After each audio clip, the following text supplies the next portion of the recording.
Pues muy buenas tardes. Aquí estamos siguiendo con las entrevistas del Festival Isla 2013 y estamos con el novelista, el poeta cubano René Vázquez Díaz. Muy buenas tardes, René. Muy buenas tardes. Gracias por haberme invitado. Estoy muy contento de estar aquí. Y estás más que bienvenido. Cuéntame un poco del viaje tuyo para hacerte novelista. ¿Ha sido un viaje muy largo o siempre has tenido ganas de escribir? Las dos cosas. Siempre he tenido ganas de escribir y ha sido un viaje largo. Porque la literatura para mí desde el principio se me presentó como algo lleno de ilusiones. Comprendí que el mundo está lleno de incógnitas, el mundo está lleno de enigmas, sobre todo la manera de actuar de la gente. El amor, por ejemplo, cuando me enamoré por primera vez, me pareció que el mundo cambiaba de día a día, de minuto a minuto, porque yo me había enamorado de una muchacha. Y todo eso, pensaba yo, tiene que tener una continuación en algo. Y ese algo, descubrí pronto, era la palabra. Y entonces empecé a escribir, empecé a mandar pequeños cuentos.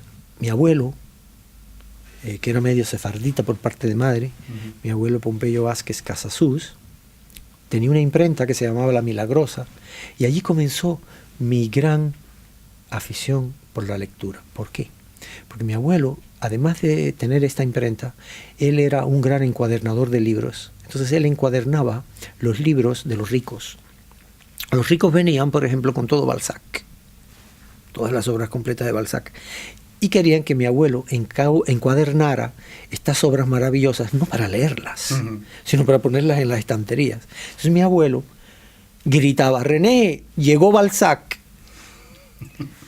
Y entonces eso significaba para mí que yo podía empezar a leer a Balzac antes de que él los encuadernara. Y así era: René, llegó Quevedo. Y así pues comenzó mi interés por la lectura. Después la revolución puso a las bibliotecas en el centro del pueblo, al lado de la iglesia. Y se hizo algo muy importante para mí, porque yo prácticamente vivía en la biblioteca. Todo esto me ayudó mucho, digamos, a encaminar mis ganas de escribir. Te veo como una persona muy abierta, muy de alegría, me encanta. Pero aquí tenemos un dicho, y aprovechando que tú y yo somos de islas, aquí estamos en el Festival Isla, ¿no? Pues aquí tenemos un dicho que dice que las islas crean poetas porque ser poeta es estar aislado, estar dentro de sí mismo. ¿Qué opinas de Pues yo opino que es muy acertado. Y te digo la verdad, yo no soy solo un poeta isla o un escritor isla, porque yo soy isleño por partida triple. Soy isleño porque nací en Cuba, que es una isla. Soy isleño porque mi abuelo Domingo Díaz nació en Canarias y me influyó mucho. O sea que él viene ya de una isla, emigra de una isla a otra. Y él fue muy importante para mí. En Cuba, porque los cubanos somos muy altivos y somos muy orgullosos y creemos que Cuba es un continente. A los isleños en el español que se habla en Cuba, a los que vienen de Canarias, perdón, en el español que se habla en Cuba, les decimos isleños, como si nosotros no lo fuésemos. Mi abuelo era el isleño de la familia. Entonces, esa es la segunda razón por la cual yo soy isleño. Y la tercera, que tiene que ver con lo que tú me has preguntado, es porque yo me aíslo. Y yo me aislaba ya desde pequeño. Y me aislaba para ponerme en una esquina de la existencia y observar el movimiento de la vida. Me gustaba eso. Siempre he sido un hombre muy social, tal y como tú me percibes. Un hombre alegre, un hombre expansivo y con cierta manera de relacionarme con la gente de una manera, en el mejor sentido de la palabra, buena. Pero al mismo tiempo tengo una faceta que no sé si también la tienen los irlandeses, pero lo sospecho que la tienen, y es una faceta melancólica. Una faceta un poco secreta de mi personalidad. Y es no solo eso de ponerme en un rincón de la existencia para ver cómo transcurre la vida de los demás, observarlos minuciosamente, para poder después reproducir eso, transfigurarlo en literatura.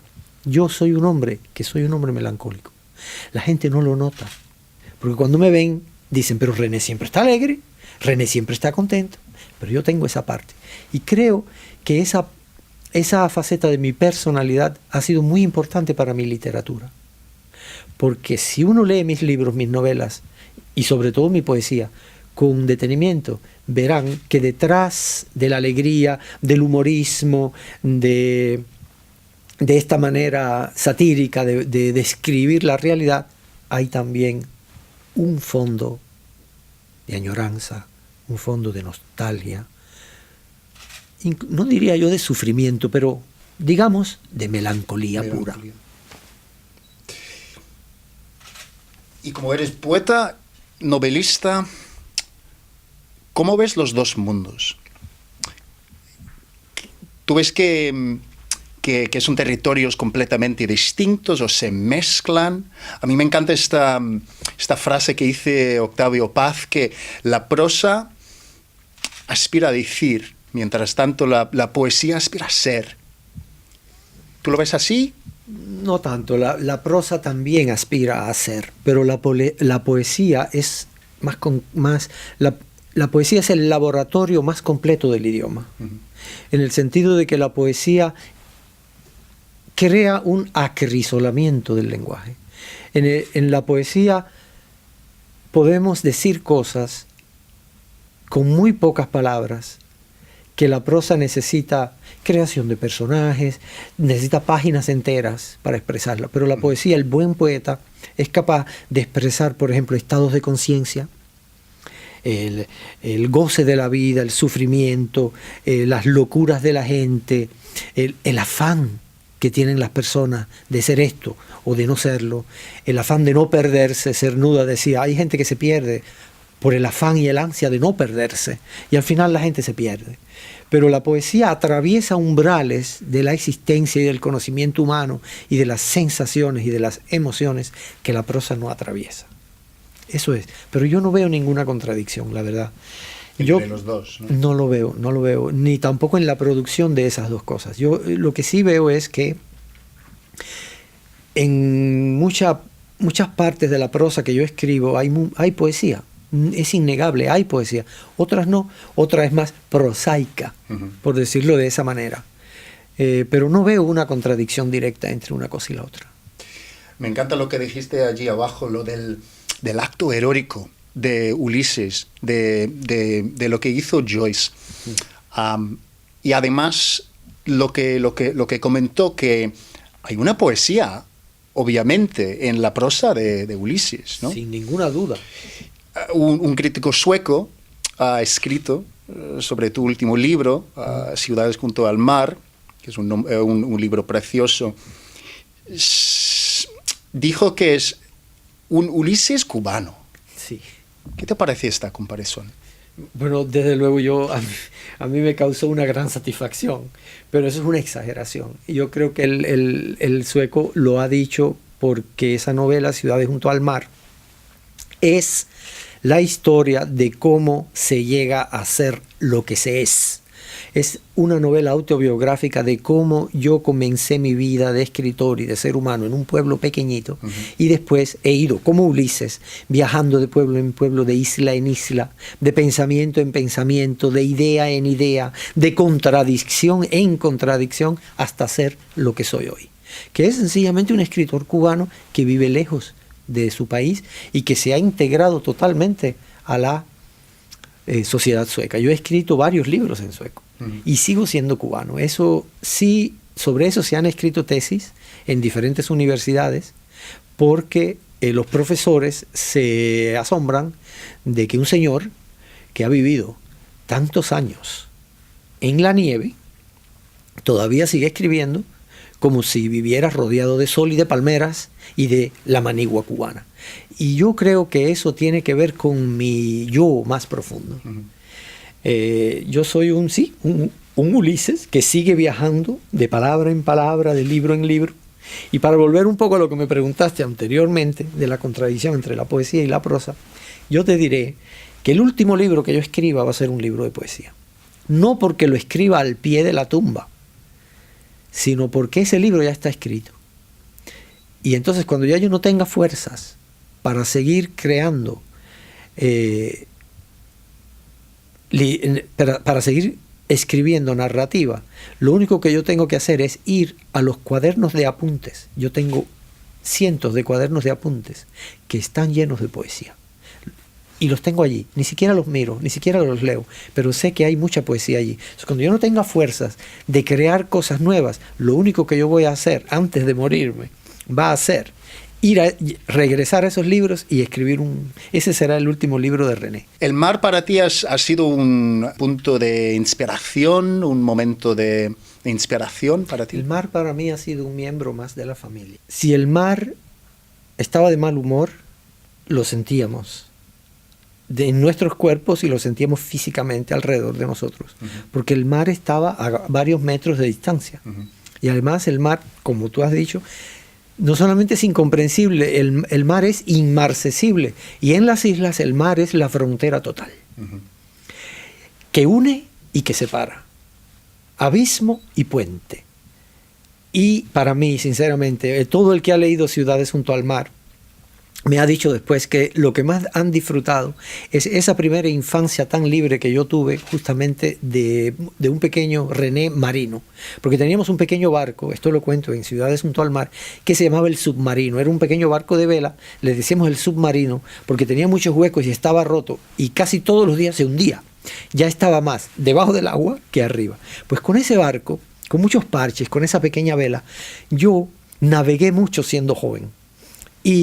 Y visité todas esas pequeñas islas y cayos e islotes que hay en la costa cubana. Porque Cuba es un archipiélago. Y todo eso para mí fue enormemente fascinante. Eran mis islas del tesoro. Si tuvieras que disfrazarte como un escritor que te ha influido en la vida, ¿quién sería? Cervantes. El Miguel Cervantes. Sin ningún tipo de duda. Porque Cervantes tenía una visión oblicua que le permitió describir la sociedad de su tiempo desde una posición de marginado, desde una posición de un hombre que nunca gozó de ningún privilegio. Todo lo que obtuvo durante su vida tuvo que lucharlo, tuvo que pelearlo, muy duro. Cervantes, no lo olvidemos, fue un hombre heroico en el sentido exacto de la palabra. O sea, Cervantes luchó y perdió un brazo en la guerra contra el Moro. Cervantes fue un hombre que estuvo preso en Argel, que fue esclavo en Argel. Y fue un hombre que al mismo tiempo tuvo una visión de apertura enorme para con el Islam, por ejemplo. Y Cervantes, ante todo, es el autor del elogio más grande y del homenaje más grande que jamás se haya hecho en la literatura española a una figura que yo minimalmente represento, y es la figura del traductor. En el capítulo 9, si mal no recuerdo, del Quijote, Cervantes de pronto nos dice que él no es el autor del Quijote. Dice, esto es una traducción. Y el traductor se llama Cide Hamete Benengeli. Eso a mí, ya en aquella época, me creó una admiración tan enorme que yo, repito, lo dije allá abajo hoy en el panel, yo hablaba como Cervantes, yo hablaba como Don Quijote. Cuando tenía 15, 16 años, yo hablaba como Sancho Panza. Y sigo haciéndolo.